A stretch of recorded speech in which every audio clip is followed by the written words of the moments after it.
Today we're making Japanese katsu curry, and katsu in Japanese means cutlet, so it can be made with either pork or chicken, and in today's one I'm going to be using chicken. I've got 2 large chicken breasts here that I've cut in half, just using that butterfly technique, and just sliced into even-sized fillets. With the chicken, we're going to be crumbing it in some panko breadcrumbs. These are traditionally just breadcrumbs with the crusts removed, that's why they're a lot lighter colour. And along with that, we're going to need 2 eggs that have just been cracked open and then whisked with a fork just to combine them together. And lastly, for the batter, we're just going to need a little bit of plain white flour that will be mixed through the eggs just to get that nice batter going. As for the remaining ingredients, which is the curry sauce, we're going to need 2 small to medium-sized brown or yellow onions. I've just cut these in half and then sliced them nice and thin, and you can also dice them if you wanted to. Along with the onions, I've got some carrots. I've peeled these, sliced them in half lengthways, and then just sliced them on a slight angle to get them nice and thin as well. You can also dice these, grate them if you wanted to. Just depends how you want to do it. And just make sure they're all nice and thin, pretty much the same size as the onions. For the actual sauce part of this recipe, we're going to be needing some chicken stock, a little bit of honey, curry powder, garlic and onion powder, a little bit of chili, soy sauce, rice wine vinegar, some plain white flour, and this is also going to be served with rice, so we're going to need some cold water, and obviously some rice. Now there is one more thing we need to do, and that is to thinly slice 3 cloves of freshly peeled garlic, and we also need 5 grams or 0.2 ounces of peeled ginger that can be sliced nice and thin. Rotate those slices 90 degrees and then dice into small pieces. These can also both be grated. For the rice, place a saucepan onto your stovetop, add in 1 cup or 200 grams of jasmine rice that's been washed until the water runs clear. Follow that up with 1 1/4 cups of cold water, a pinch of salt, then just give this a mix around to prevent any clumping. Bring this up to a boil over high heat, then reduce the heat to low, place on a lid and cook for 12 minutes.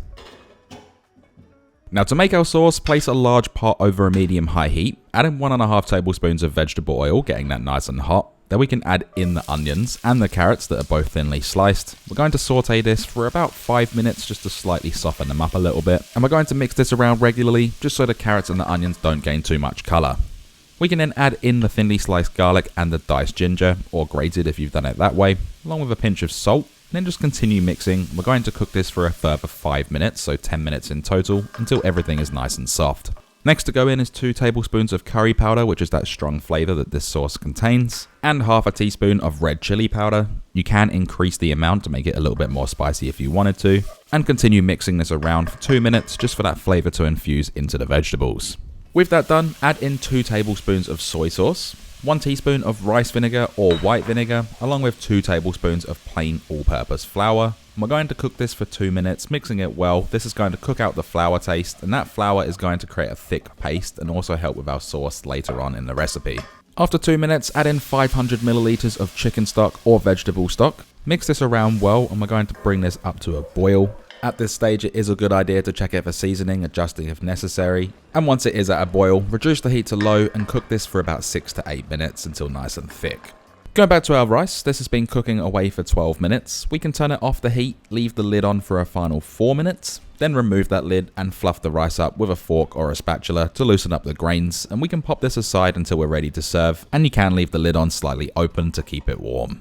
Our sauce is now reduced. What I'm adding in here is 1 tablespoon of honey to add a little bit of sweetness. It really does go well and balances all of the flavours. And all we have to do is mix this around, make sure all of those flavours have become friends, and cook this for 1 minute, then we can turn it off the heat. Now the last thing to do with the sauce, which is completely optional, is blend it to make it smoother. If you like it chunky, leave it like that and that's completely done. And also if you wanted to make it a little bit thinner, you can also add some chicken stock or vegetable stock. Okay, moving forward, we'll make the batter for our chicken. We're going to add those 2 eggs into a mixing bowl, add in 1 teaspoon of both onion and garlic powder, and 2 tablespoons of plain all-purpose flour. Then get in there with a whisk and mix this together until it's nice and smooth, and this will form a thick but pourable paste, and this is going to be our batter. As for the crumb, I'm using 150 grams of panko breadcrumbs, and I should also mention the full written recipe and conversions are in the description. Let's then place a large high-rimmed pan or pot over a medium-high heat. Pour in enough oil to fill the pan by half, and we want to heat this to 170 degrees Celsius or 340 degrees Fahrenheit. Now with our chicken, we can add this to our egg and flour batter, coat it really well and wipe off any excess, transfer it over to the breadcrumbs, cover this well again, make sure there's no hidden crevices, and you can also push it down to make sure everything's stuck. And once that oil is at the right temperature, Add this in, placing away from you so no oil can splash back at you. And we're going to fry these for a total of 6 minutes until golden brown and cooked through. And I fry these for 3 minutes on each side to ensure that golden crust is complete all over. Once you have that done, pull them out, place them onto a wire rack over a tray just to drain off any excess oil, and then season them up with some salt to taste. Another optional thing to do is to slice the chicken. I slice these about an inch thick the whole way across. Traditionally it is served sliced, but you can serve it whole if you don't want to do this step. And be gentle with it as well so we don't knock any of that crumbing off. To set this up, I wanted to do it traditionally, so I placed the rice in a bowl to create that mound. The bowl was extremely hot, so it was burning my fingers. Pour over about a ladle's worth of the curry sauce around the rice to one side. And then with the chicken, gently place this over the rice, so it's overhanging the rice slightly and into the curry sauce. And then we can serve this with whatever you want. You can put some garnishes on there, like some spring onion or some scallion. But I like to keep it plain and simple. And right there is our chicken katsu curry, and I've tried to keep it as traditional as possible. So there we have it, the Japanese katsu curry. It's easy to make. I blended my sauce for a smoother texture. You can leave it chunky. As well as using chicken, you can use pork. Both of those options are entirely up to you. And there is only one thing left to do, and that is, of course, we can then dig in.